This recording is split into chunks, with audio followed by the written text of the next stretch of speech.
Why did I move here? I guess it was the weather. Or, I don't know, that thing. That magic. Heck, you know how it is. Hello, everyone. Not 6 months have passed since its release. Welcome to a full review of Pokemon Legends Arceus. This game is easily my favorite title of 2022, so let's open it up. There will be spoilers for the story. Consider that your one warning, so let's get started. Has been known since the game was revealed in February 2021. The story takes place 600 years in the past of Sinnoh, then known as Hisui region. What we didn't know is the true nature of the protagonist, who is pulled through space and time into this area. No matter who you choose to play as, it's never outright stated whether or not the avatar you pick is an ancestor or someone from today getting pulled into Hisui. I went with the male avatar, her name is Hiroshi. Wake up on Prelude Beach, agree to Professor Laventon. Your first assignment before you make your way off the beach is to gather the 3 Pokemon after nearby, Violet, Cyndaquil, and Oshawott. This also provides an intro to redesigned capture mechanics. Though it takes a moment to grasp, it's honestly some of the best time I've spent with the series to date. Heading to Jubilife Village, our main hub for the game. We're taking the guidance Professor Laventon, Captain Celine, and Commander Kamado. We'll be part of the Survey Corps in Hisui, helping complete the very first Pokedex and forging the bonds between humans and Pokemon. However, one can't be able to explore this region in a t-shirt, board shorts, and flip-flops, so we're given the uniform of the Corps. After that, I need to choose my partner in this task, going with Oshawott, and I'll tell you more about how this sentence impacted my journey over the course of this review. Another objective to earn the trust of those in the village. This includes everyone from a local chef named Benny, who specializes in potato mochi, to fellow member of the Survey Corps, who are embodied by the other avatar. Her name in my case is Akari. The following details consist of the main story, post-game associated side quests, as close to chronological order as I can describe. Some experience may differ depending on how you play the game. A key element is the Arc Phone, which is what your mobile transforms into upon your arrival in Hisui. It contains mission details, maps of each area, and can allow you to set additional waypoints for each objective. That last one proved especially useful for me. I'll stress more in the gameplay section, but I really enjoy the close exploration this game takes. The world designs borrow heavily, yet precisely from Legends of Breath of the Wild and Roxas open world titles. As for the comparison to Monster Hunter, I can officially refute those as someone who spent many hours in this game to write this review. In fact, speaking as someone who's not a huge Monster Hunter fan, only really played and enjoyed World and Rise, this game's arguably the antithesis of Monster Hunter, which I shall cover more later. On to the first story mission. After arriving in an unfamiliar land, the game's words, not mine, Celine dispatched us to the Obsidian Fieldlands to enter the Survey Corps Galaxy team. Both the story and gameplay sections will address this further, but the mission structure is surprisingly engaging and addictive. The research tasks are like a more complex version of the ones in Pokemon Go. As someone who has always found professors to be their favorite characters, I hope this feature is retained in Scarlet and Violet and other future titles with Pokedex. I would also like to take this opportunity to address the graphics before I go too much further. The complaints about that never made much sense to me, especially in terms of environments. I know it's common to accentuate the negative in online video game discourse, but I like the style of this game's visuals. Invoking the style of vintage Japanese paintings fits the setting, and there's actually a lot of neat touches. Dynamic weather patterns, outfits collecting snowfall and moisture from rain, steam coming from the waterfalls.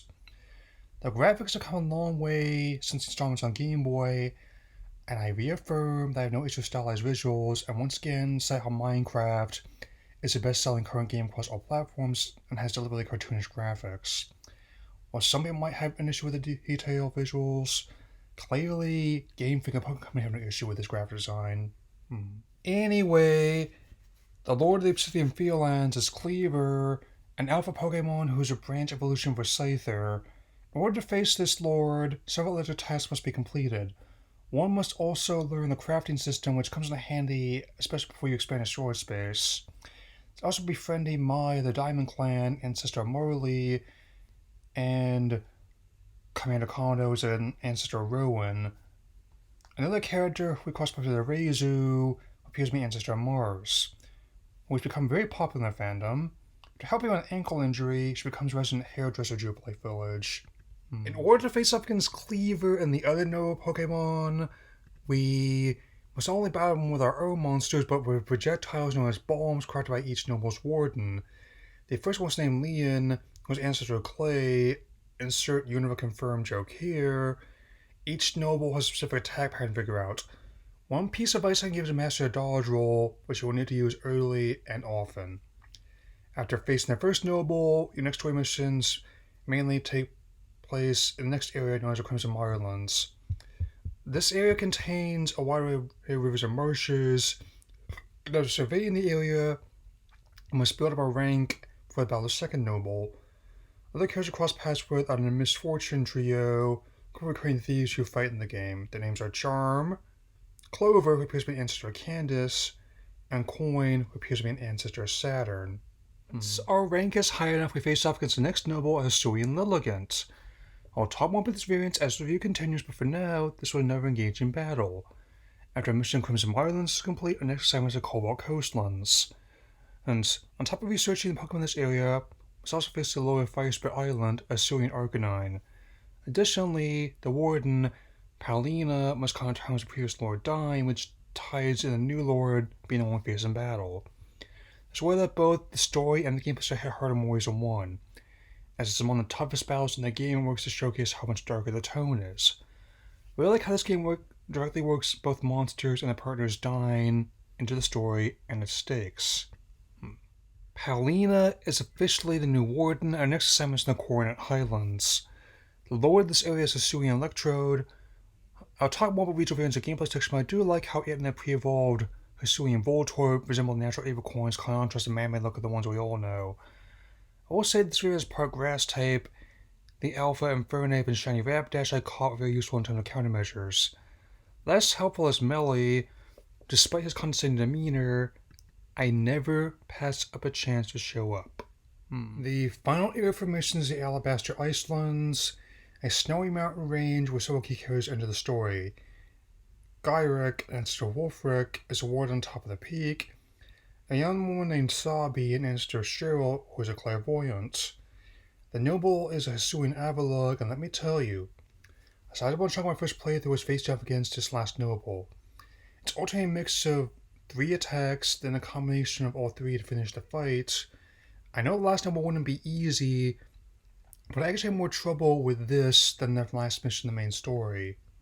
Speaking of which, after quelling the 5 rampaging nobles disguised in a deep red hue, though Captain Silene accurately thinks of something more, Commander Commodore exiles a player from Jubilee Village. However, that doesn't stop others from helping find the truth about what's happening, especially an ally known as Kogita, the ancestor of Cynthia. In this last stretch in the main story, you need to get to the bottom of this with your choice of Adamant of the Diamond Clan or Arita of the Pearl Clan.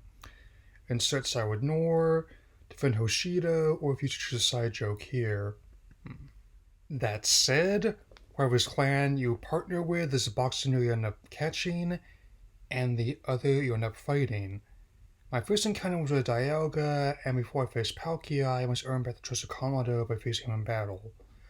I win against Komodo, and now I must face Palkia. I've been holding off addressing this, but I really like the design of their origin forms. After much effort, I end up winning and capturing Palkia. The sky clear again, Komodo welcomes the player back into the village, and there's much celebration as the credits roll. Now that I've covered the story, let's move on to the gameplay. To lead off this section, I reaffirm that I don't have an issue with the XP share being baked into progression, much as I didn't with the other recent entries. On that subject, I really enjoy new strong style and agile style moves and how they add new layer strategy to battles. I think it's a nice balance between turn-based combat and real-time combat. The crafting is also something I really enjoy. It helps build stockpile items and medicine for this quest. One of my favorite aspects is accessing monsters for traversal and discovering other parts of the map. From zipping through the fields on a Weirdeer to hang gliding across the skies on a Hisuian Breviary, It's definitely an enjoyable addition and that builds on the ride Pokemon from Generation 7. My favorite would probably be Basket Legion, where you basically go whitewater rafting in the rivers and etc. unlocking one. Admittedly, I do enjoy finding treasures with Ursaluna and scaling mountains with Sneasler, and the new Stage 2 variants of the starters as well. I mean, my Oshawa got me through a lot. Yeah. Having played this game for well over 100 hours to write this, I can now officially say that this game is a polar opposite Monster Hunter's approach to both world building, gameplay, and how to push the monsters themselves. Somewhat similar to Breath of the Wild, this is one of the games I recommend while waiting for the sequel, and Rockstar's open world titles, like we've seen Generation 9 expand on that concept. With some elements of Strange Wrath as well, which is my favorite oddworld game, it definitely brings to mind how the early titles on Game Boy built on design concepts straight out of Shin Megami Tensei and Dragon Quests, albeit streamlined and made easier to understand. So, I think this would be a good note to wrap up on. This game is easily my favorite Switch title of the year, and my favorite game of 2022 overall so far. Though it remains to be seen what direction the series will take in Generation 9, it's clear this game's already left its mark on the franchise and its audience. I can already tell that Scarlet and Violet have made considerable overlap with this game as it began development around the same time, and this game successfully managed to reinvent a $100 billion franchise in the process.